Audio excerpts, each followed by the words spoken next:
Psaume chapitre 77. Commençons au verset 1.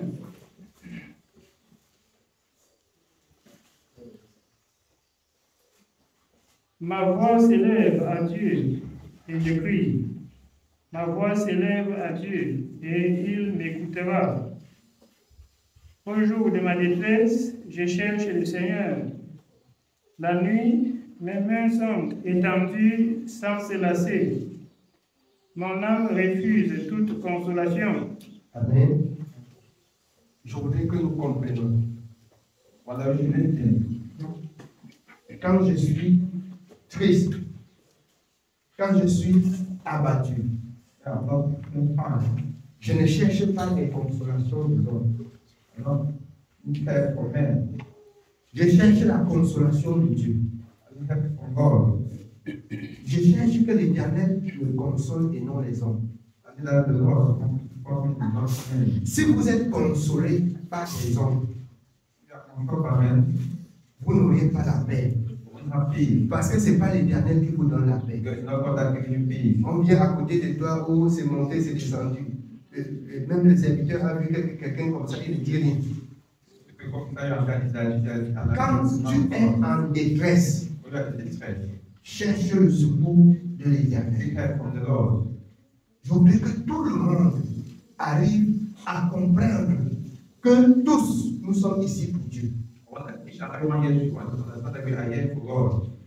Si nous nous rassemblons, c'est la parole de Dieu.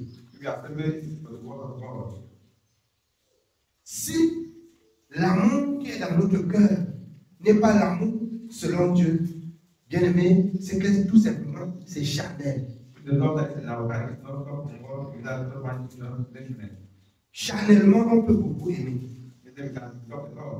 Mais spirituellement, quand on aime, on doit dire ce que Dieu a dit. Quand on aime spirituellement, on doit dire comment tu vas t'en sortir de ta détresse avec Dieu. Ce n'est pas que je viens te cajoler, que tu sens que quelqu'un est passé à côté de toi te consoler. C'est pourquoi vous pouvez trouver que quand quelqu'un a des douleurs, les paroles sont dures. Pourquoi? Parce que personnellement, je vous le montre. Spirituellement, je vous pousse à Dieu.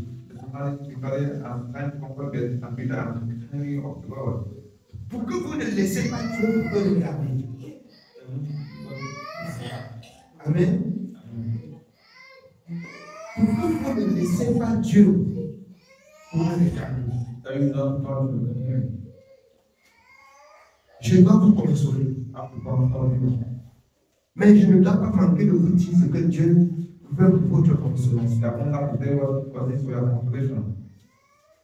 Je voudrais rendre grâce à Dieu aujourd'hui parce que cette maman Frida, alors du moment où elle était oppressée, c'est comme si ce n'était pas le Seigneur. Quand elle arrive à côté de moi, alors personnellement, je la prends et je compatis et après je dis ce que Dieu a dit. Ça devient un problème entre moi et elle.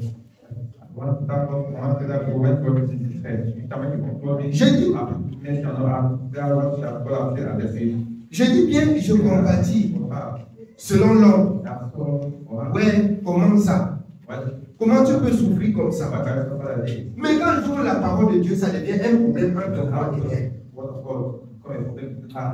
Mais cela ne m'a pas dérangé. Parce que je vois le fruit aujourd'hui. Je vois le fruit. Elle ne pouvait pas marcher sans siffloter. Il y avait toutes sortes de cris d'animaux sauvages en elle.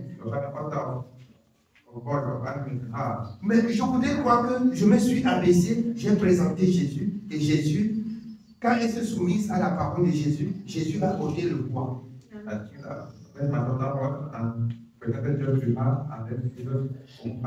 Mais ça fait ma joie aujourd'hui, quand je vois qu'on chante que Jésus m'a sauvé, je dis, ah, quelqu'un qui ne la connaît pas ne peut pas comprendre pourquoi elle aime ça, elle va devant, elle aime ça, elle vient derrière. Elle manque même comment, l'espace est même petit pour qu'elle danse. Celui qui ne l'a pas connu ne peut pas comprendre ce que je dis. C'est elle seule qui ressent dans son cœur ce que Jésus a fait pour elle. Elle ressent dans son cœur ce que Jésus a fait pour elle. Et en ce moment-là, j'étais un homme détesté par elle. Mais quand Dieu a ouvert ses yeux, elle a vu que je l'aimais plus que tout. Mais quand on aime une personne, Zacharie 8:16, on doit lui dire la vérité. Et c'est ça qui a créé des problèmes entre moi et vos frères. Parce que je dois dire la vérité. Quand vous êtes en détresse, tournez-vous vers l'Éternel. Cherchez la face de Dieu. Vous pouvez vous plaindre qu'on ne vous a pas rendu visite, on ne vous a pas fait ceci. Dieu ne me dit pas que je viens pas. Si tu veux changer, comme tu vas changer, ça ne me dit rien. Quand je vais te rencontrer, je vais dire ce que Dieu a dit. Je n'ai pas, il y a des visites. Quelqu'un peut te rendre visite, tu crois qu'il t'aime beaucoup, il ne t'aime pas. Ce n'est pas sa présence qui peut changer quelque chose en toi. Mais tu dois te fier à celui-là qui te dit la vérité pour que ta situation change. Si vous avez dans vos cœurs cet amour par Dieu, et je voudrais croire que plusieurs fois Dieu a témoigné sa présence dans sa vie en me montrant même pas des songes, pas des visions, ce qui se passait chez elle. Quand la haine était finie dans son cœur, la haine contre moi, c'est quand la haine était finie dans son cœur. Mais pendant que tu as la haine contre moi, ne t'attends à rien. Parce que ce que je vais te dire, je ne vais pas te dire ma pensée. Ce que je vais te dire, je vais te dire ce que Dieu dit. Si tu n'aimes pas ce que Dieu dit, tu ne pourras jamais être en paix. Je ne peux pas transmettre ma sagesse. Je ne peux pas compatir selon l'homme.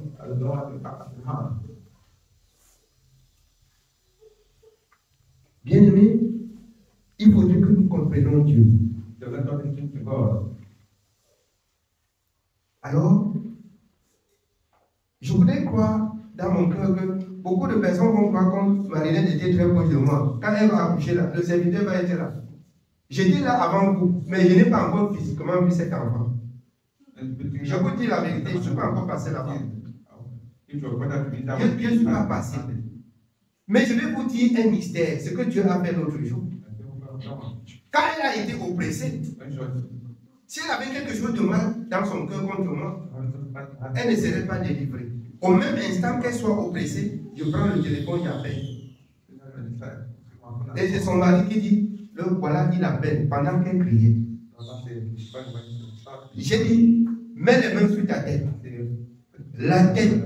Quand j'ai fini de poser, de dire ceci et de dire cela, voici, je suis oppressé. Alors, qu'est-ce que j'ai fait? Mets les mains sur la tête. Elle a mis les mains sur la tête. Qu'est-ce qui s'est passé par la suite? J'ai invoqué le nom du Seigneur Jésus-Christ. Étant encore au téléphone, elle a dit c'est fini. Bon, si elle pouvait avoir dans son cœur la haine contre moi que je ne suis pas encore venu, je prie, ça ne passe pas. C'est que cette prière ne devait pas avoir lieu. Ce que Dieu a fait, Dieu ne ferait pas. C'est pour apprendre aux enfants de Dieu de ne pas avoir la haine contre son prochain dans le cœur. Et quand vous êtes en détresse, cherchez le secours de Dieu. Ne cherchez pas le secours des hommes. C'est pourquoi dans le livre d'Ésaïe, l'Égypte, pour ceux qui se retournent en Égypte, voyant que l'Égypte suppose être le monde, et le monde du péché. Pour ceux qui, quand ça ne va pas, ils se retournent dans le monde pour chercher le secours. Dieu dit ça ne peut pas vous aider. Si vous êtes en détresse, alors cherchez la réparation avec Dieu. Cherchez le soutien et le secours de Dieu. Ne cherchez pas le secours des hommes.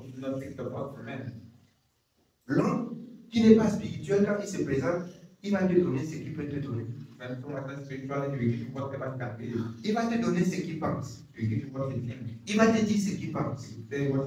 Mais c'est la pensée de Dieu pour ta vie qui est meilleure. C'est la pensée de Dieu. Cherchez à régler vos actions de par la parole de Dieu. Si vous êtes en détresse, je dis encore, tournez-vous vers l'Éternel et non vers les hommes. Oui, nous continuons la lecture. Nous sommes dans le psaume 77. Nous continuons au verset 4. Je me souviens de Dieu et je gémis. Je médite et mon esprit est abattu. Je médite, je me souviens de Dieu. Ça, c'est un homme comme David étant en détresse. Il dit qu'il médite. Il se souvient de Dieu. Il est abattu. Si tu es abattu, souviens-toi de l'Éternel. Cherche à parler avec Dieu. Si ta parole n'arrive pas à Dieu, balaye la route jusqu'à ce que ta parole arrive. Je vais vous dire comment balayer la route. Balayer la route, c'est la sanctification. Balayer la route, c'est la repentance. La repentance, c'est la réparation. À cet moment, quand tu es oppressé, quand tu es attristé, ça veut dire qu'il y a l'absence de Dieu. Et quand il y a absence de Dieu, il y a la présence du péché.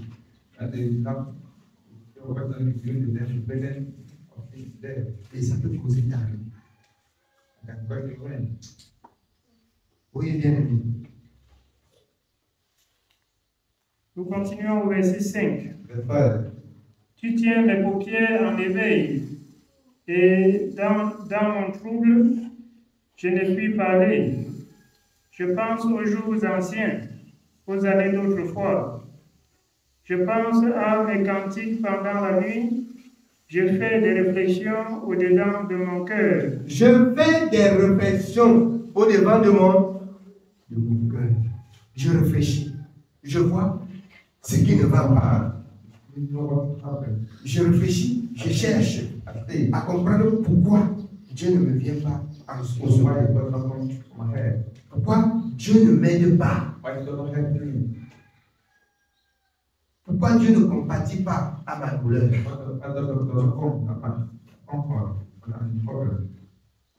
Je vais vous dire ce matin, ça c'est la meilleure des solutions.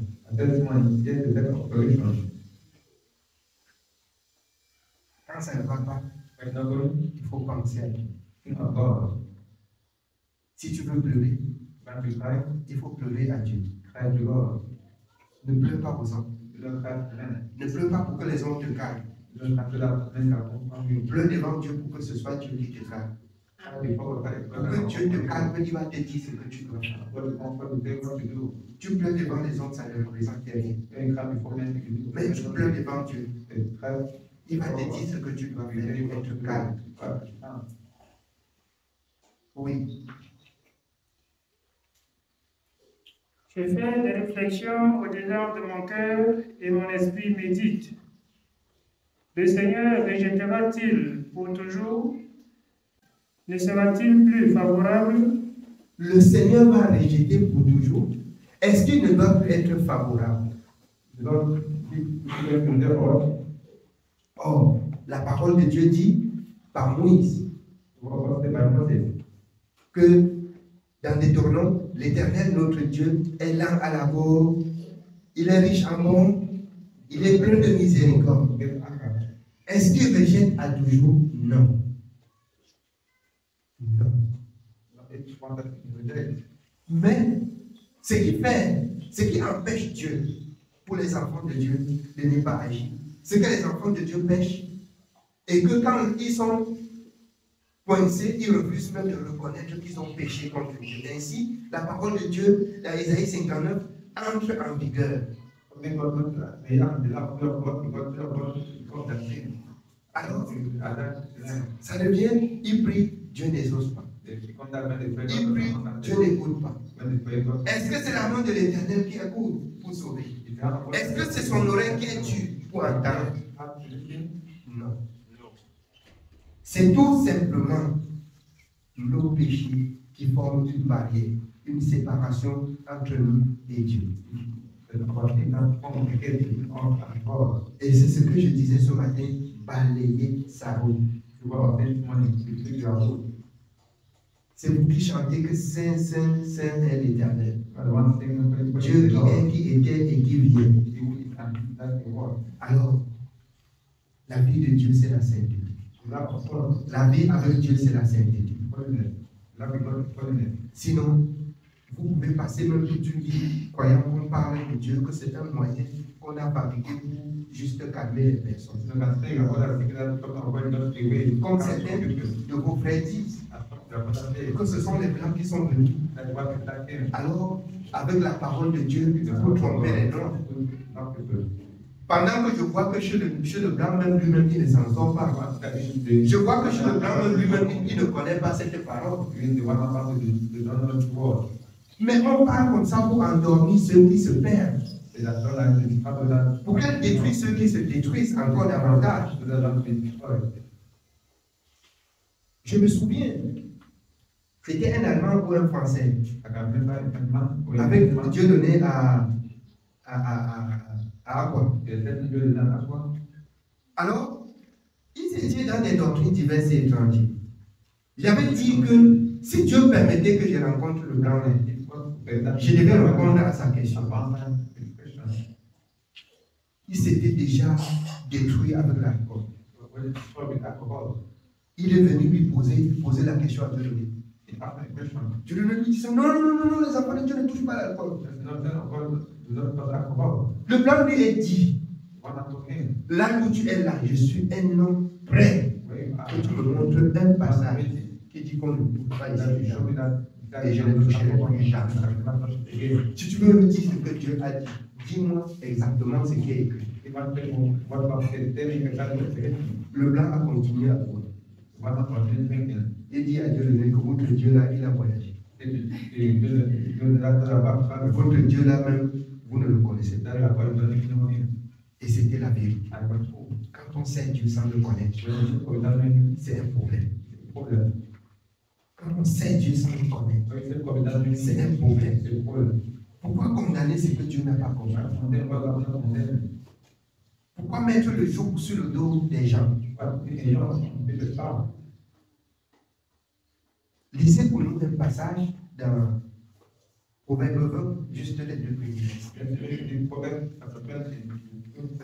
Avant de lire.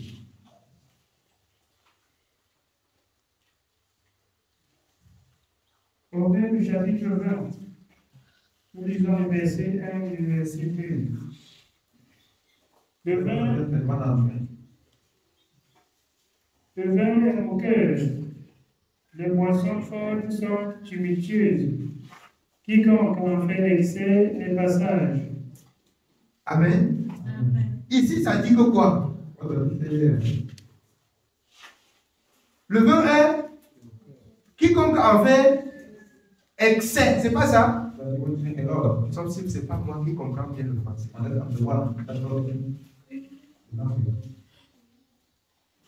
Donc, si tu donnes ta vie à la boisson va prendre ta vie.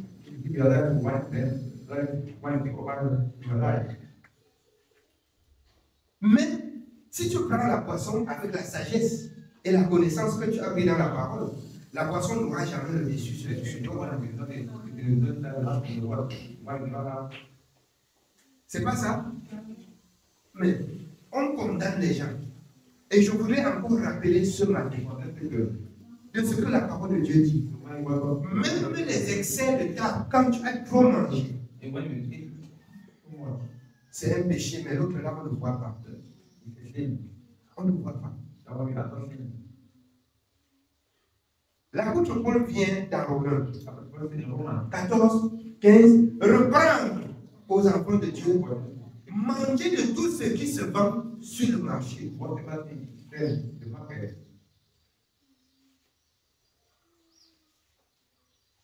Tout est utile, mais elle n'édifie pas.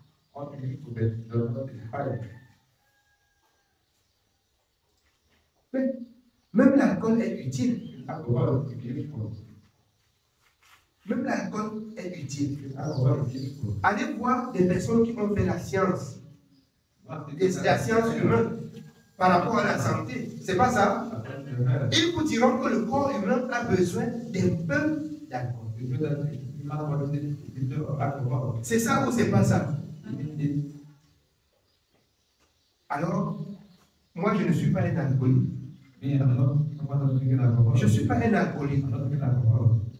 Mais je ne suis pas prêt à condamner ce que Dieu n'a pas condamné. Si quelqu'un fait de l'alcool, sa vie, il rendra compte à Dieu. Il rendra compte à Dieu. Oui, on retourne dans le livre des Psaumes. Psaume chapitre 77. Nous continuons au verset 9. Sa bonté est-elle à jamais épuisée? Sa parole est-elle anéantie pour l'éternité? Dieu a-t-il oublié d'avoir compassion? Dieu a-t-il oublié d'avoir compassion? Voyez quelqu'un qui souffre et qui se couche au pied de Dieu. Il te regarde tous les jours, il dit, Dieu a oublié qu'il est compatissant. Est-ce que Dieu a oublié qu'il pardonne? Est-ce que Dieu a oublié qu'il fait du bien? Mais ça touche le cœur de Dieu. Mais si vous cherchez la présence des hommes pour compatir, préparez des bonnes nourritures pour manger, vous seriez détruits. Cherchez plutôt la compassion de Dieu. Cherchons la compassion de Dieu. Oui, bien aimé. Nous sommes au verset 10. Dieu a-t-il oublié d'avoir compassion? A-t-il dans sa colère retiré sa miséricorde? J'ai dit, ce qui fait ma souffrance, c'est que la droite du Très-Haut n'est plus la même. Ce qui fait ma souffrance, c'est que quoi? La droite du Très-Haut n'est plus la même. La droite du Très-Haut n'est plus la même. Mais c'est sa douleur qui lui fait dire ça. C'est pas ça? Je nous ramène un peu dans le livre de Job. Quand Job souffre, la femme étant pressée dit maudit même si Dieu te meurt. Depuis que tu pries là, il ne comprend pas. Depuis que tu souffres là, il ne voit pas. Dans la douleur, si on est pressé, on ne regarde pas Dieu, on peut regarder beaucoup de voies. Mais je nous exhorte ce matin, regardez la voie de l'Éternel. C'est cette voie-là qui est, bien aimée, bien pour nous. La voie de la sainteté, la voie de la repentance, la voie de la sanctification, qui est la voie de la sainteté. Oui. Nous continuons au verset 12. Je rappellerai les œuvres de l'Éternel, car je me souviens de tes merveilles d'autrefois. Faites connaître, écoutez, ça c'est Philippiens. Faites connaître vos besoins à l'Éternel par des prières, des supplications et des actions de grâce. Il rentre comme ça en action de grâce. Il dit qu'il se rappelle des œuvres de l'Éternel, ce qui est bon que l'Éternel a fait. C'est pas ça? Beaucoup de personnes viennent ici à l'église. Il dit que le serviteur a déjà trop parlé. On va comprendre ce qu'il va dire encore. Il a déjà beaucoup parlé sur beaucoup de passages. On va comprendre encore. Il va lire encore ce qu'il va lire aujourd'hui. On va comprendre.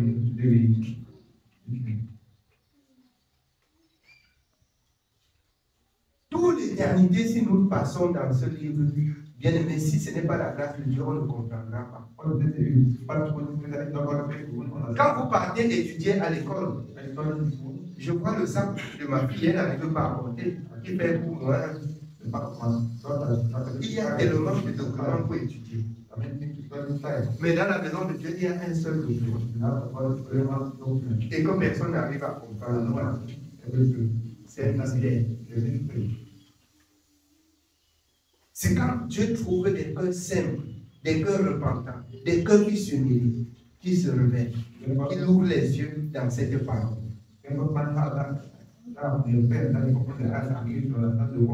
On ne l'étudie pas comme on étudie la science des hommes. Alors, même quand un enfant n'a pas compris, on peut trouver des moyens, des voies et moyens pour décortiquer cela pour qu'il comprenne.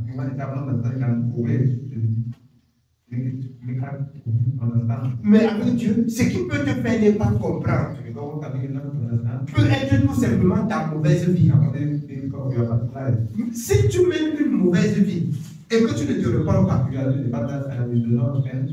on trouve tous les mathématiciens et les philosophes du monde pour t'expliquer ça, qui ne comprendra jamais.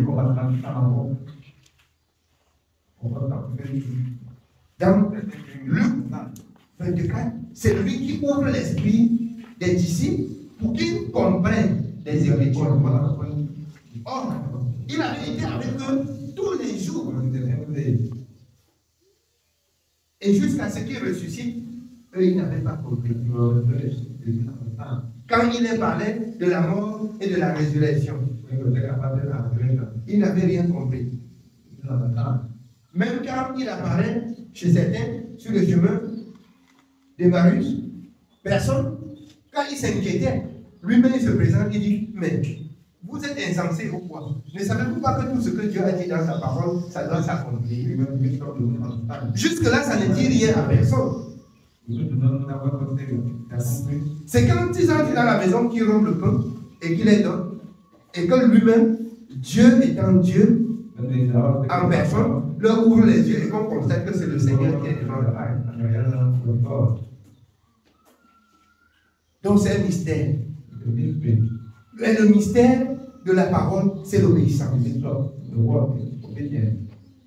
Quand vous essayez de lutter avec la parole dans votre cœur, c'est une barrière. C'est un mur que vous êtes en train de former. C'est un mur que vous êtes en train de construire. Et que par la suite, ça va vous détruire. Or, quand l'homme est coupé de la présence de Dieu, c'est la souffrance et la destruction. Amen. Oui, bien aimé, on continue. Nous continuons au verset 13. Je parlerai de toutes tes œuvres, je raconterai tes offertes. Ô Dieu, tes voies sont saintes. Quel Dieu est grand comme Dieu? Tu es le Dieu qui fait les prodiges. Vous voyez, il commence à flatter Dieu. Je me souviens, quand tu avais fait telle chose, et il commence à donner des éloges à Dieu. Ça, c'est rechercher, flatter et rechercher la présence de Dieu. Il n'y a pas un Dieu saint comme toi. Il n'y a pas un Dieu juste comme toi. Voilà. Maintenant, il se plaint jusqu'à ce qu'il se rapproche maintenant de Dieu. Il se plaint jusqu'à ce qu'il s'humilie maintenant pour chercher la présence de l'Éternel. Oui. Tu es le Dieu qui fait des prodiges. Tu as manifesté parmi les hommes ta puissance. Par ton bras, tu as délivré ton peuple, les fils de Jacob et de Joseph. Les eaux t'ont vu, ô Dieu. Les eaux t'ont vu. Elles ont tremblé. Les abîmes se sont émus. Vous voyez, à la sortie de l'Égypte, il explique comment les eaux ont vu Dieu et se sont retirées. Les abîmes ont fui. À la traversée de la mer Rouge, Il raconte maintenant les bienfaits de l'Éternel pour supplier l'Éternel maintenant d'agir en sa faveur. Ne lisez pas la parole de Dieu pour lire. Lisez pour comprendre ce qu'a fait nos prédécesseurs et agissons de la même façon.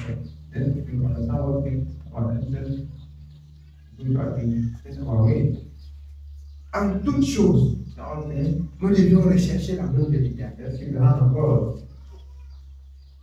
Nous devions regarder à l'Éternel afin qu'il nous soit favorable en toutes choses. Oui, bien. Continuons au verset 18. Les nuages versaient de l'eau par torrent. Le tonnerre retentit dans les nuées et tes flèches volèrent de toutes parts. Ton tonnerre éclata dans le tourbillon. Les éclairs illuminèrent le monde. La terre s'émut et trembla. Tu te frayas un chemin par la mer, un sentier par de grandes eaux, et tes traces ne furent plus reconnues. Tu as conduit ton peuple comme un troupeau par la main de Moïse et d'Aaron. Nous continuons au chapitre 78. Mon peuple, écoute mes instructions. Prêtez l'oreille aux paroles de ma bouche. J'ouvre la bouche par des sentences. Je publie la sagesse des temps anciens. Ce que nous avons entendu, ce que nous savons, ce que nos pères nous ont raconté, nous ne le cacherons point à leurs enfants. Alors, ce que nos pères nous ont raconté, le Seigneur, par l'apôtre Paul, dit, vous avez été édifiés sur le fondement des prophètes et des apôtres.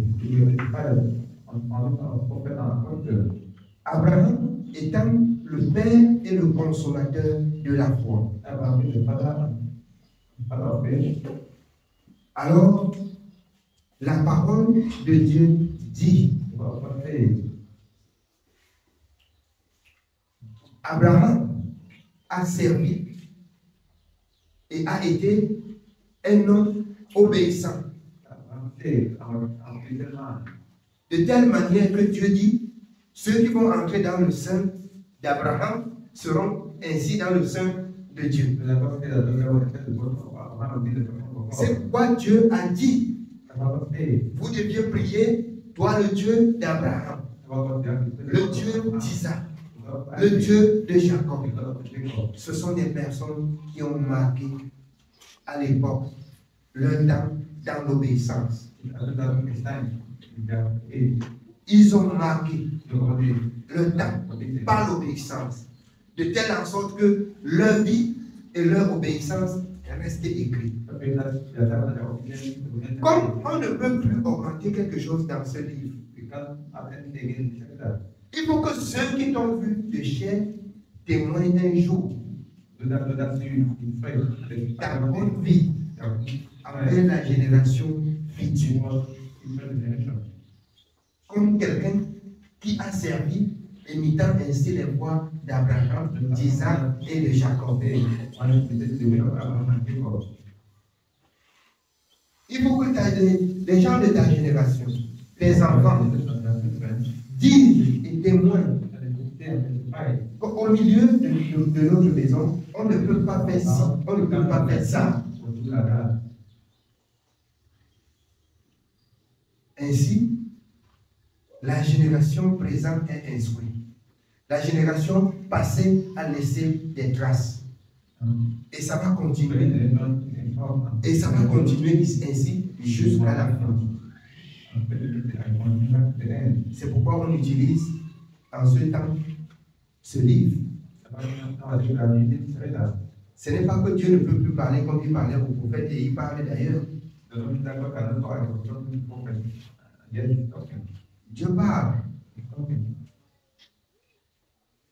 Dans 1 Corinthiens 10, il dit Ce qui est arrivé à nos prédécesseurs a été, on a écrit pour notre instruction. Afin que nous remarquons que sur leur conduite, ils sont tombés à tel endroit. Ils sont tombés parce qu'ils ont pratiqué tel acte. Ils ont mené telle action. Et ça a irrité Dieu. Maintenant, nous passons autre. On est vite. Et là, on reste agréable à Dieu. Oui, bien.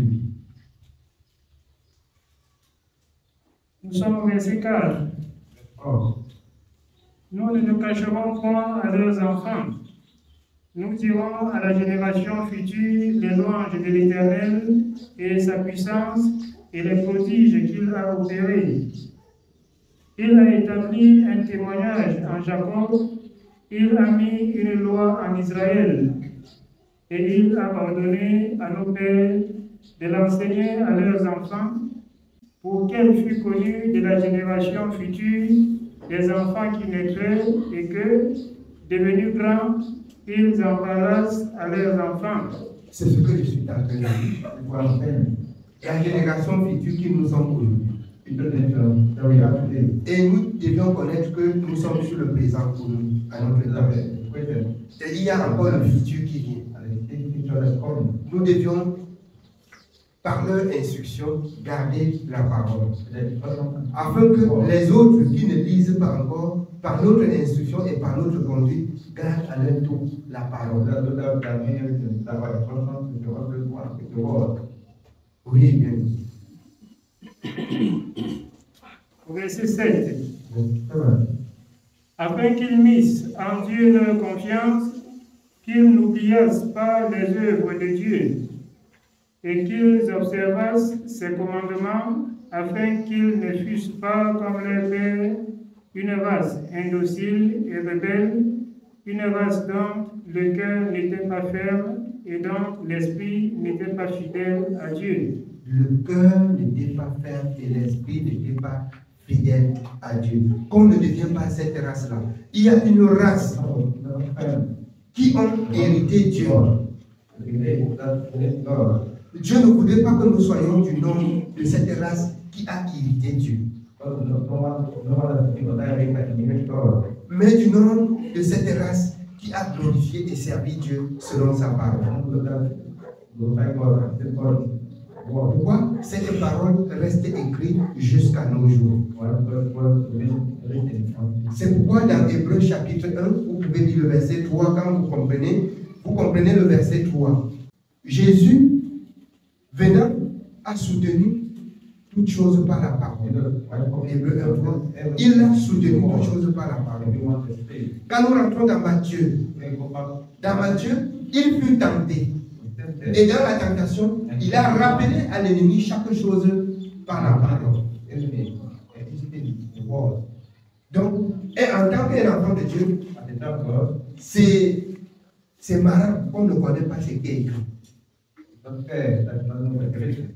C'est très dangereux qu'on ne connaît pas ce qui est écrit. Parce qu'on peut te tromper à n'importe quel moment. Oui. Nous sommes au verset 9. Les fils d'Éphraïm, armés et tirant l'arc, tournèrent le dos le jour du combat. Ils ne gardèrent point l'alliance de Dieu et ils refusèrent de marcher selon sa loi. Il mit en oubli ses œuvres, ses merveilles qu'il leur avait fait voir. Devant leur père, il avait fait des prodiges au pays d'Égypte, dans les campagnes de Zoan. Il fendit la mer et leur ouvrit un passage. Il fit dresser les eaux comme une muraille. Il les conduisit le jour par la nuit et toute la nuit par un feu éclatant. Il fendit des rochers dans le désert et il donna à boire comme des flots abondants. Du rocher, il fit jaillir des sources et couler des eaux comme des fleuves. Mais il continuait à pécher contre lui à se révolter contre le Très-Haut dans le désert. Alors, il faut que le peuple de Dieu écoute très bien ceci. Malgré tout ce que Dieu a fait pour Israël, Israël continue la rébellion. Il met en oubli tout ce que Dieu a fait. Partant de l'Égypte jusqu'à ce lieu où Dieu a appelé terre promise. Tous ceux qui sont entrés, si l'obéissance y était, Jésus ne venait plus. Parce qu'après la terre promise, même la rébellion, tous ceux qui sont entrés dans la rébellion a continué dans le Ils ont oublié tous les morts qui mouraient devant la colère de l'Éternel. Et quand les enfants de Dieu lisent encore ceci, ils s'engagent à aller pécher contre Dieu. Ça dit, ils mettent toutes ces choses de même en oubli. C'est un scandale au préjudice de l'enseignement. C'est un scandale pour les enfants de Dieu qui, ayant appris la vérité, ne mettent pas en pratique la parole de la vérité. Oui. Nous sommes au verset 18. Ils tentèrent Dieu dans leur cœur en demandant de la nourriture selon leurs désirs. Ils parlèrent contre Dieu, ils dirent: Dieu pourrait-il dresser une table dans le désert? Voici, il a frappé le rocher et les eaux ont coulé, et des torrents se sont répandus. Pourra-t-il aussi donner du pain ou fournir de la viande à son peuple? L'Éternel entendit et il fut irrité. Un feu s'alluma contre Jacob, et la colère s'éleva contre Israël, parce qu'il ne crut pas en Dieu, parce qu'il n'eut pas confiance dans son secours. Il commanda au nuage d'en haut, et il ouvrit les portes des cieux. Il fit pleuvoir sur eux la manne pour nourriture. Il leur donna le blé du ciel. Ils mangèrent tous le pain de grain. Il leur envoya de la nourriture à satiété. Il fit souffler dans les cieux le vent d'Orient, et il amena par sa puissance le vent du midi. Il fit pleuvoir sur eux la viande comme de la poussière, et comme le sable des mers, les oiseaux zélés. Il les fit tomber au milieu de leur camp, tout autour de leur demeure. Ils mangèrent et se rassasièrent abondamment. Dieu leur donna ce qu'ils avaient désiré. Ils n'avaient pas satisfait leurs désirs. Ils avaient encore leur nourriture dans la bouche. Lorsque la colère de Dieu s'enflamma contre eux, il frappa de mort les peuples vigoureux. Il abattit les jeunes hommes d'Israël. Malgré tout cela, ils continuèrent à pécher et ne crurent point à ses prodiges. Alors, vous voyez, les gens sont en train de tomber et de mourir. Les autres continuent à ne pas avoir crainte et la peur. Les autres continuent à être rebelles.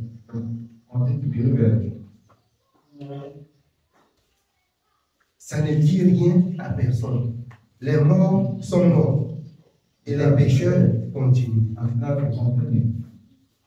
Et si le peuple de Dieu ne fait pas attention, pendant que d'autres périssent, d'autres vont aussi continuer dans le mal. C'est pourquoi je dis au peuple de Dieu,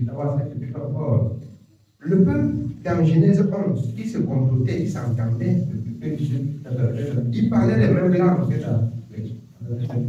Ne venez pas à l'église pour faire des amis. Quand tu te fais un ami à l'église, quand il commence à être rebelle à la parole, le sentiment charnel que vous avez vous amène à regarder à la même direction. C'est pourquoi, étant à l'église, si tu as des échanges avec quelqu'un, qu'elle soit selon la parole de Dieu, que vos échanges soient selon la parole de Dieu. Amen. Oui. Selon le verset 33. Il consuma leurs jours par la vanité et leurs années par une fin soudaine. Quand il les frappait de mort, ils les cherchaient. Ils revenaient et se retournaient vers Dieu. Ils se souvenaient que Dieu était leur rocher, que le Dieu très haut était leur libérateur. Mais ils le trompaient de la bouche et ils lui mentaient de la langue. Leur cœur n'était pas ferme envers lui et il n'était pas fidèle à son alliance. Écoutons bien. Quand les autres tombaient et ils mouraient, ils se retournaient vers l'Éternel. Ils donnent des éloges à l'Éternel. Tu es Dieu et tu es ceci, tu es cela. Mais Dieu étant Dieu voit leur cœur. Il dit de leur bouche, mais le cœur n'est pas ferme dans ce que Dieu a dit. C'est ainsi qu'on peut être à l'église. On peut parler de Dieu sans faire la volonté de Dieu. Bien aimé, c'est que on ne trompe pas Dieu. Un homme peut-il tromper Dieu? Le résultat de ton cœur ou de ton œuvre va se faire connaître. C'est pourquoi le résultat revenait et les gens tombaient et ils mouraient. Oui. Nous continuons au verset 38. Toutefois, dans sa miséricorde, il pardonne l'iniquité et ne détruit pas. Il retient souvent sa colère et ne se livre pas à toute sa fureur.